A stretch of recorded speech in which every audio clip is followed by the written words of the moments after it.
तो आज हम जानने वाले हैं कि शरीर की स्ट्रेंथ कैसे बढ़ाएं, जिससे शरीर में नई ताकत आए, जिससे हम जो 50 किलो वजन उठा रहे हैं तो 50 किलो वाली ही थकावट महसूस हो। ऐसा नहीं है कि 50 किलो का वजन उठा रहे हैं और 100 किलो की थकावट महसूस हो रही है। तो इसी के बारे में आज हम जानने वाले हैं। इसमें आपको क्या करना है कि आपको थोड़ा सा बदलाव करना है। आप जो खाना खाते हैं और आप जो एक्सरसाइज करते हैं उसमें आपको थोड़ा सा बदलाव करना है। तो सबसे पहले हम बात कर लेते हैं एक्सरसाइज के बारे में, बाद में बात करेंगे औषधि और आहार के कुछ नियम। तो अगर हम एक्सरसाइज की बात करें तो आपको करना है कुंभक के साथ एक्सरसाइज, और कुंभक के साथ आपको एक्सरसाइज करनी है, वो करनी है आपको मसल और माइंड कनेक्शन के साथ। यानी कि मान लो कि आप पुशअप लगा रहे हैं, तो पुशअप लगाने से पहले आपको एक गहरी सांस जो कि पेट तक जाती है, जो कि आपकी नाभि तक जाती है, वो सांस आपको अंदर तक भर लेना है। फिर आपको धीरे धीरे धीरे धीरे करके नीचे आना है और धीरे धीरे धीरे धीरे करके ऊपर आना है। और जैसे ही एक पुशअप पूरी हो जाए आपको पूरी सांस छोड़ देनी है। अब इसी में आपका मन होना चाहिए उस मसल्स पर, यानी कि आपकी छाती की एक्सरसाइज हो रही है, छाती की मसल्स की एक्सरसाइज हो रही है। तो आपका जो माइंड है, जो आपका मन है, वो होना चाहिए पूरा छाती पर, कि छाती में दर्द हो रहा है, छाती की जो मांसपेशियां हैं, जो मसल्स हैं, उनमें दर्द हो रहा है। तो ये होता है मसल और माइंड कनेक्शन। कुंभक के साथ व्यायाम करना एक फायदेमंद है, जो कि हमारी स्ट्रेंथ को बढ़ाता है।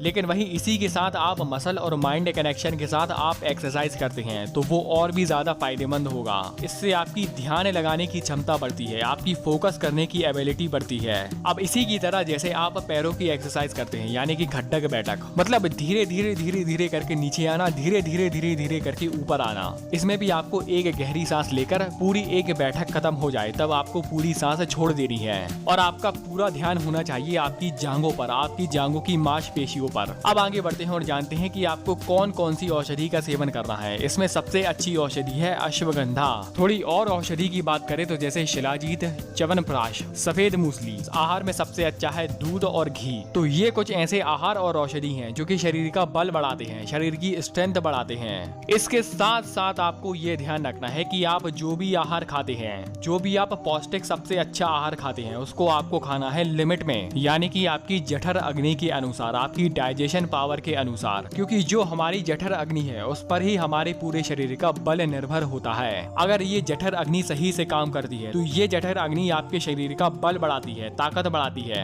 लेकिन वहीं अगर इस जठर अग्नि पर ज्यादा लोड पड़ गया तो ये जो जठर अग्नि है वह अपना काम नहीं कर पाती, जिससे शरीर का बल कम होता है। इस समय ऐसा लगने लगता है कि शरीर में बहुत भारीपन है, ना कोई काम करने की इच्छा, थोड़ा मोड़ा काम करने में भी ज्यादा थकावट महसूस होती है। ऐसा लगने लगता है कि हम दिन भर लेटे रहें बस। और इसके साथ साथ जो हमारे शरीर की स्ट्रेंथ है, जो हमारे शरीर का बल है, वह निर्भर होता है हमारे वीर्य पर। वैसे वीर्य पर हमारे शरीर की बहुत सारी चीजें निर्भर होती हैं, उसमें से एक है हमारे शरीर का बल। अगर आप अपने शरीर का बल बढ़ाना चाहती हैं, चाहे वो कैसा भी बल हो, तो आपको अपने वीर्य की रक्षा करनी होगी। तो ये कुछ ऐसी अलग अलग बातें हैं जिसका पालन आपको एक समय पर करना है, और 3 से 4 महीने में ही आपके शरीर में बदलाव महसूस होंगे। आपने वीडियो यहाँ तक देखी, आपका बहुत बहुत आभार, धन्यवाद।